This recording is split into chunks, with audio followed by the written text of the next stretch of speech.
देखा पीएफआई कितनी बड़ी साजिश कर रही थी देश के खिलाफ। क्या साजिश? देश को मुस्लिम राष्ट्र बनाना चाहती थी। पीएफआई मुस्लिम राष्ट्र बनाना चाहती है, तुम लोग हिंदू राष्ट्र बनाना चाहते हो। साजिश तो तुम दोनों देश के साथ कर रहे हो। बीच में पिस हम जैसे लोग रहे हैं जो देश को विकसित राष्ट्र बनाना चाहते हैं। तो ऐसे सदस्यों को अपने शिकंजे में लिया है जो भारत को 2047 तक इस्लामिक देश बनाने के लिए ट्रेनिंग दे रहे थे। इन मुसलमानों ने भी ना देश का सत्यानाश कर रखा है। तेरा क्या बिगाड़ दिया मुसलमानों ने? तुझे क्या परेशानी है? मुझे क्या, सारे देश को परेशानी है। असल में तो मुसलमान का मतलब ही परेशानी है। ऐसा क्या कर दिया मुसलमानों ने?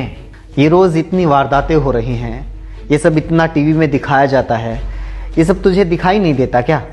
वारदातें तो क्या ये सारी वारदातें मुसलमान करते हैं? भाई साहब, एनसीआरबी के आंकड़े बताते हैं कि हमारे देश में हर साल 60 लाख से ज्यादा वारदात होती हैं। मतलब रोज 16,000 से ज्यादा वारदात होती हैं। 80 लोगों की तो रोज जान ले ली जाती है।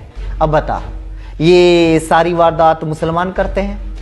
एक बार पता कर, इन वारदातों को अंजाम देने वाले हिंदू कितने हैं और मुसलमान कितने हैं? तुम्हें टीवी पर गिनी चुनी घटनाओं के बारे में बताया जाता है जिसमें कोई ना कोई मुसलमान एंगल जुड़ा हुआ हो।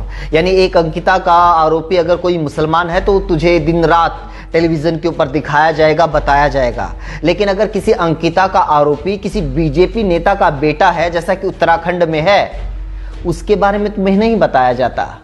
सरकारी आंकड़े बताते हैं कि आज की तारीख में हमारे देश में लगभग 5 लाख कैदी जेलों में बंद हैं। उसमें से 3.25 लाख हिंदू हैं। 85,000 के आसपास लगभग 18% मुसलमान हैं। फिर बाकी धर्मों के लोग हैं। अगर सारी वारदातों को मुसलमान ही अंजाम देते हैं तो ये सारे कैदी मुसलमान होने चाहिए थे। असल में दिक्कत तेरी नहीं है, असली समस्या ये टीवी, ये मोबाइल है जिसके जरिए तुझे मैनिपुलेट किया जा रहा है। टीवी देखते ही तुझे अचानक से लगने लग जाता है कि सारी परेशानी ही मुसलमानों की वजह से है। और जब अपने स्टेट की बात आती है, अपने राज्य की बात आती है, तो तुझे लगने लग जाता है कि सारी परेशानी सिर्फ एक जाति की वजह से है। एक बात बता, 2-4 मुसलमानों के नाम तुझे याद हो जिसकी वजह से कभी तुझे कोई नुकसान हुआ हो या किसी मुसलमान ने तेरा कभी बुरा किया हो? मेरा तो आज तक किसी ने बुरा नहीं किया, क्योंकि मेरा तो आज तक कोई मुसलमान दोस्त रहा ही नहीं। मुसलमानों ने तेरा कभी कुछ बुरा नहीं किया, लेकिन तेरे चाचा ने तो तुम्हारा पुश्तैनी मकान दबा रखा है ना। तुम्हारे ताऊ ने आज तक दादा लाई जमीन तुम लोगों को नहीं दी। चाचा और ताऊ के खिलाफ तुम लोगों का कोर्ट में केस चल रहा है, लेकिन तुम्हें दिक्कत सिर्फ मुसलमानों से है ना। तू ही तो कहता रहता है कि चाचा तुम्हारे बड़े बेईमान हैं, ताऊ तुम्हारा धोखेबाज है, बुआ में एटीट्यूड बहुत ज्यादा है, मामी में एरोगेंस बहुत ज्यादा है, बड़ा भाई बात नहीं सुनता, छोटा भाई बात नहीं मानता, चाचा का लड़का नशेड़ी हो गया, ताऊ का लड़का लड़की छेड़ते हुए पकड़ा गया, फूफा ने उधार लेकर पैसे वापिस नहीं दिए और दोस्तों ने कभी जरूरत पड़ने पर उधार नहीं दिया। अब बता, इन तमाम लोगों में कितने मुसलमान हैं? ये तो सारे तेरे अपने लोग हैं ना, तेरे अपने धर्म, अपनी जाति के लोग हैं। लेकिन फिर भी तुझे परेशानी तो मुसलमानों से है। पता है क्यों? क्योंकि टीवी, मोबाइल, फेसबुक, व्हाट्सएप के जरिए और जिस पार्टी का तू अंधभक्त बना हुआ है ना, उसके नेताओं के जरिए 24 घंटे तेरे दिमाग में बस यही डाला जा रहा है ताकि असली परेशानी, असली समस्या का तुझे एहसास हो ही ना पाए। क्योंकि रोज तेरे जहन में ये जहर नहीं बोया जाएगा तो तुझे पता लग जाएगा कि तुझे परेशानी मुसलमानों से नहीं है।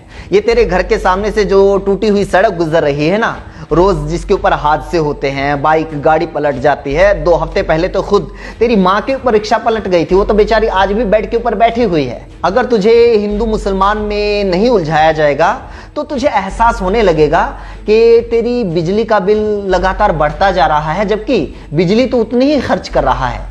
बच्चों के स्कूल की फीस, कोचिंग का खर्च, किताबों के रेट, रसोई का budget, gas cylinder, petrol diesel, चाय, आटा, दाल, नमक, मिर्च, मसाला सब महंगा होता जा रहा है। यहां तक कि अपनी ही बैंक के एटीएम से अपने ही पैसे निकलवाने के लिए तुझे पैसे देने पड़ रहे हैं ताकि मेहुल चोकसी, नीरव मोदी और विजय माल्या के घोटालों से हुए बैंकों के नुकसान की भरपाई तुझसे की जा सके। लेकिन तुझे तो इस बात का एहसास होने ही नहीं दिया जा रहा, और तुझे होगा भी नहीं, क्योंकि तू तो बहुत अमीर है।